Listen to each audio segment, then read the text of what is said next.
Lancar ke TKP. Siap, 86.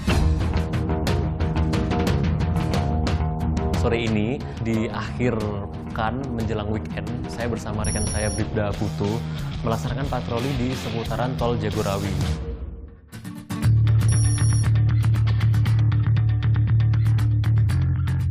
Arus lalu lintas di Tol Jagorawi pada sore hari ini cenderung lancar. Sayangnya masih banyak ditemukan pengendara yang melakukan berbagai pelanggaran seperti berhenti di bahu jalan, lalu mengambil lajur yang salah, serta bermuatan lebih. Pada saat patroli, kami mendapati sebuah angkot dengan muatan berlebih. Di atasnya ada karpet-karpet, kemudian barang-barangnya itu sampai bertumpuk dan pintunya nggak ditutup.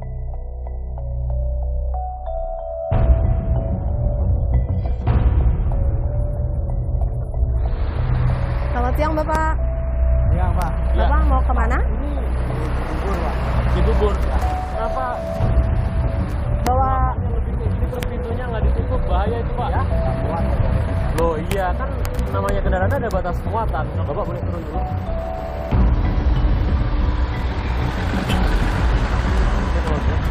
Iya. Kami jelaskan kepada Bapak tersebut, pintu nggak ditutup tuh termasuk pelanggaran. Di pasal 300 Undang-Undang Nomor 22 Tahun 2009, itu yang namanya kendaraan apabila melaju harus dalam kondisi pintu tertutup. Ini berbahaya nih, jadi yang di jalan itu yang pengen selamat nggak cuma Bapak sendiri loh. Iya. Pengguna jalan yang lain juga pengen selamat ya. Bapak tahu salah Bapak apa? Kenapa masih dilakuin? Pintu harus selalu tertutup. Pada saat kondisi kendaraan berjalan, pintu harus ditutup. Nah, apa itu? Nggak bisa, Pak. Kami nggak bisa. Nggak bisa diampuni, enggak. Nggak bisa diampuni. Kalau Iya. kami mengampuni, besok Bapak melakukan itu lagi. Nggak bakalan. Kalau saya belum pernah sih.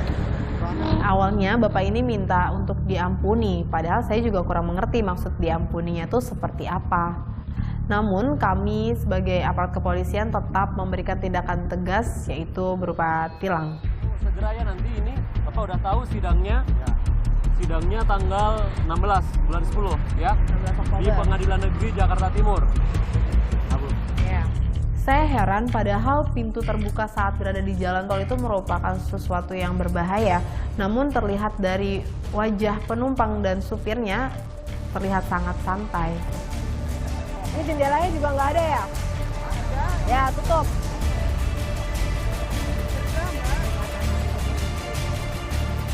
Ya udah. Hati-hati ya.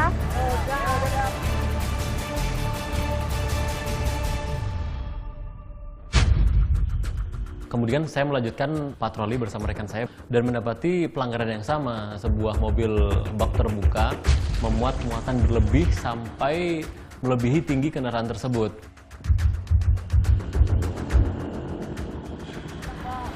Jadi Bapak, tadi kami pantau kendaraannya muatannya melebihi muatan. Itu Bapak melanggar pasal 307. Ya, boleh kami lihat surat-surat. Dia menutupi fungsi kaca spion yang berada di tengah sehingga si pengemudi tidak dapat melihat kendaraan yang berada di belakangnya. Bapak. Ya, Pak, jadi Bapak pelanggarannya kendaraan Bapak melebihi muatan.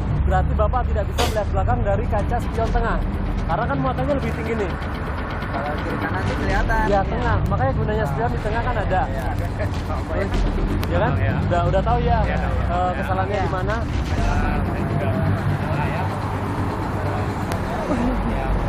Udahlah, hilang lah Pak. Tadi hilang lah. Ya kan ini Bapak, ini namanya pelanggaran harus dibilang. Ya, namanya pelanggaran tetap apa salah. Dibantu seperti apa nih Pak Masnya Pak? Mau berbantu, Pak. Iya makanya Iya. kan kalau ditilang selesai kita tahan SIM atau STNK-nya, setelah itu Bapak bisa lanjut. Ya, Bapak bisa lanjut, nanti Bapak tinggal ambil. Ambilnya di Pengadilan Negeri Jakarta Timur, ya? Waktunya Pak kita datang. Bisa diwakilkan. Diwakilkan Pengadilan Negeri Iyalah. Ya gini lah Pak. Ya? Damai gimana Pak? Nggak bisa Pak.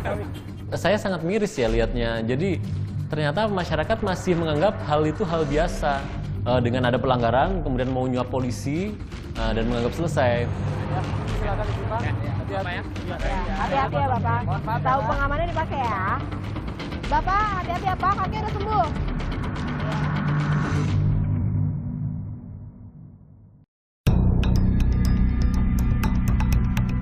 Setelah itu kami melanjutkan perjalanan dan kami mendapati lagi pelanggaran yang sama, pelanggaran muatan. Sebuah truk itu memuat pohon palem yang besar yang dia panjangnya tuh sampai melebihi kapasitas bak yang tersedia. Untuk itu kami berhentikan.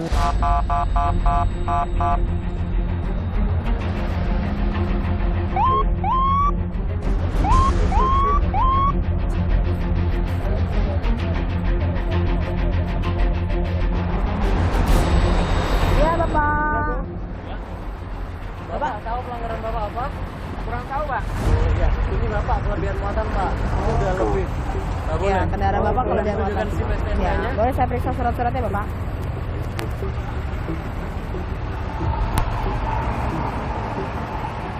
Bapak mau kemana? Mau ke Bogor. Iya Bapak, tahu ya pelanggarannya kelebihan muatan. Saya periksa dulu. Terus kalau panjang Bapak nggak boleh dimuatan sama yang punya Pak. Bapak pakai kendaraan yang lebih besar. Kalau kayak gini kan Bapak ngalangin nih, spion tengah juga nggak kelihatan. Iya, menghalangi pengguna jalan juga Pak, yang lainnya di belakang Bapak. Bapak pelanggarannya jelas ya, kami bilang ya Pak ya. Nggak bisa dipakai Pak. Dibantu apa Pak? Ya, biasanya ya minta tolong deh. Maaf aja Pak, saya baru kali ini. Minta tolong gimana nih? Hah? Minta tolong apa Bapak?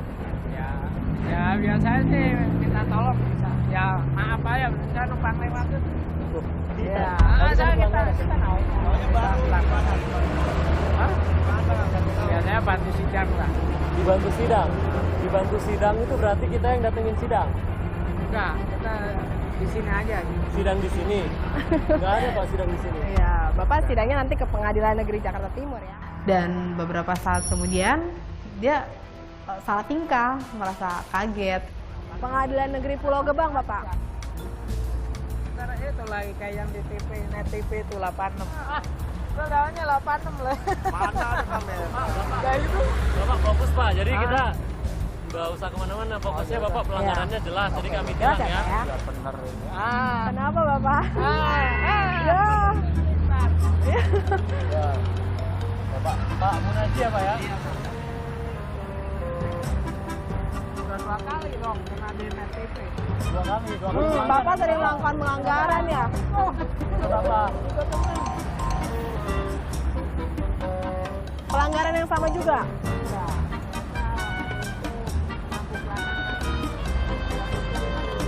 Saya sangat menyayangkan tindakan para pelanggar yang berusaha untuk menyuap kami. Karena itu menandakan bahwa mereka tidak bertanggung jawab atas perbuatannya. Seharusnya masyarakat juga sudah mulai sadar bahwa penyuap dan yang disuap itu sama-sama salah.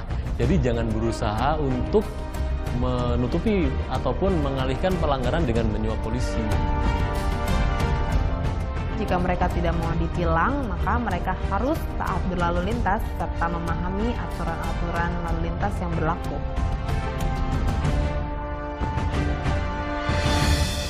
Meluncur ke TKP. Siap. 86.